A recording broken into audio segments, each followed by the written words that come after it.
Hello and welcome to my channel. Today I'm going to talk about some code I've developed based on some of Dana's work on blind remote code execution exfiltration. I'm just going to start the code running. It does take a little bit of while, so while I'm explaining things, that's going to run in the background. And when it's done, hopefully it'll be successful and we can look at what it's achieved. But to give you some context, so I came across this article by Dana Epp on remote code execution in blind remote code execution attacks and exfiltration. I highly recommend his blog and his API newsletter. Very interesting material, always very interesting read, so I recommend you subscribe to those. But Dana was looking at some work by Nahamsek about a blind command injection vulnerability he was working on, and he was doing some work on manually extracting data and doing some automation around that. So Dana decided to write some code on how to automate this more completely, get it to work a little bit more smoothly. So he produced a Python script to work on this problem.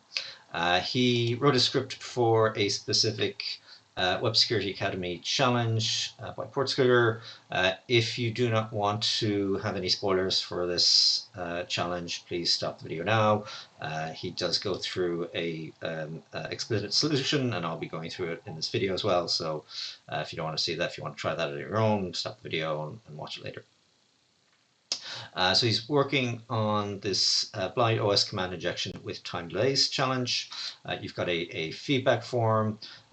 You can submit any values in these fields to the server, and it happens that one of the fields is vulnerable to a command injection. Specifically, if you set the CRF's, or say the user the email address in the request to something like this, with two pipe symbols, a command, and then another two pipes, then that will be executed on the server. So that is the command injection part, but what makes it a blind injection is that you do not see any response. You do not see any output from that command. So you can run a command, but you don't know what the output was. So the concept by Nahamsek was to cut up the output and test a character at a time. So if any command, you can pipe it through cut, get the first character of the output, test it for equality to another character, in this case testing it equal to A, and if that is the case, then sleep for 10 seconds. So if you submit this in your request to the server, then if the response is 10 seconds delayed, then you know the first character of the output is A. If it's immediate, or a second or so, then that means this sleep command did not execute, so we know it wasn't A.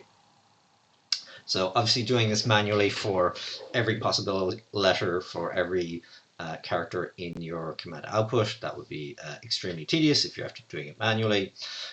So Dana produced some Python code to automate some of this. So the full code is here. We can see the initial, the main function here is getting some arguments, so we can specify the command we want to run. We can specify the time delay for the sleep command. The default is 10 seconds.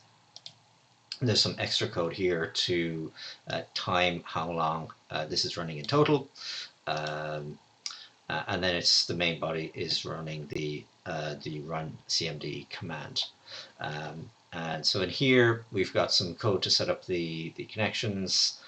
We've got a while true, so this is an infinite loop. We've got a position starting at 1, and that's increasing by 1 at certain points. So for every character in the ASCII array, and the ASCII array is just defined as all printable characters. We do this test, and if the response is true or not zero, we will print a character to the screen and increase the position by 1. Otherwise, we keep trying. So we're just going to start on the first character of the output, try to learn what that is using this command. If we get successful, then we print it to the screen and carry on with the next. And if we get to a point where none of these characters match, then we exit the while loop. So this is what the testing for a single character is doing. This is our injection into the page. We can just look at that in decoded. So here we can see the command. We're cutting out the character indicated by the position, the pos parameter. We're testing that to be equal to a given test character. And if it is a match, we sleep. Otherwise, the response will be instant. So that's one test, one comparison of character equal to another character, and we're either returning instant or sleeping for 10 seconds or whatever the sleep parameter is. Looking at this, Dana mentions in the article itself the code can take a while. Whomai command takes 300 seconds. I've managed to reduce that slightly, not a major reduction in time, 240 seconds or so in the code. I've produced slight change. Most of the code is the same. There's a few cosmetic changes, but the major change I've made is instead of getting testing for a character, I'm getting a single bit. So what I've done is I've added another pipe for this command using XXD. So if I take a symbol command and pipe it through XXD, then it's converting the output to binary. XXD by default converts to hex, but I want binary for a reason. I also want to get just the binary of the data itself. So XXD is providing counters on this side and a ASCII interpretation of the data on this side, so I don't want those. So I'm just going to cut those columns out from the response. And this is going to add new lines as well, which doesn't help me in this process. So I also will remove new lines and spaces.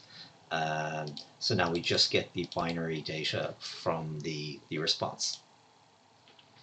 So now that the command output is in binary, that means for every single bit we just need to send one request to check if that's a 0 or a 1, and from the response we'll be able to tell. So we command to construct the injection to sleep if it's equal to a 1.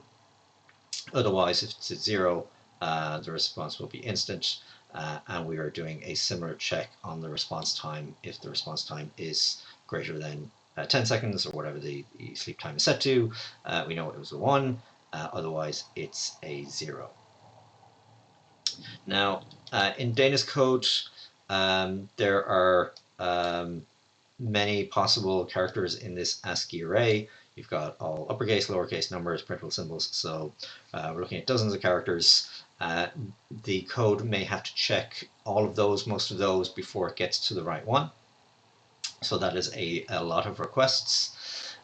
In my code, a character has 8 bits, so there's only ever going to be 8 queries. There will be exactly 8 queries.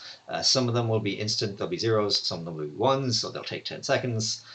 So you will get a lot fewer requests in total.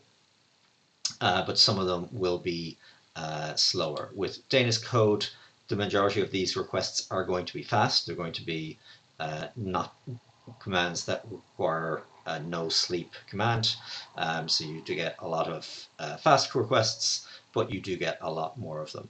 And so that is why when you compare the times, this code is slightly faster. And I've compared the other commands as well, doing something like print working directory or extracting a line from the etc password file, and it's similarly faster.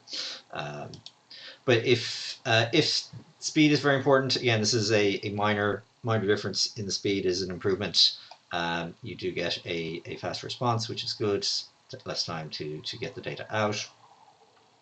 If a lot of requests to the server were triggering some sort of block, and that's something you're trying to avoid, again, this would be better because, again, you're looking at dozens, maybe 100 or so possible requests for a character with Dana's code, where it's guaranteed just to be 8 requests with this code. The downside is this injected string is now more complicated. It's longer. It's possibly more fragile. There are things that could break the attack in this, and that may not be the case with Dana's code. Also, these are both very specific to this one example. If you are wanting to use these on other examples, then obviously you need to adjust this a lot. It's hard coded into the code. But that is my adaptation of Dana's blind remote code execution exfiltration. I had originally intended to do a binary tree search sort of approach, which again, it's going to get similar efficiency, but would have used less than or greater than comparison in the injected in the injection rather than testing quality. I had some problems with that, with getting it to actually interpret it as comparison rather than redirection. So if anyone has any ideas on how to get that to work, I'd be very interested. But converting it to binary does seem to achieve the same results. But yeah, that is my code. I'll put the links to the GitHub repository in the description. If you have any questions, please let me know.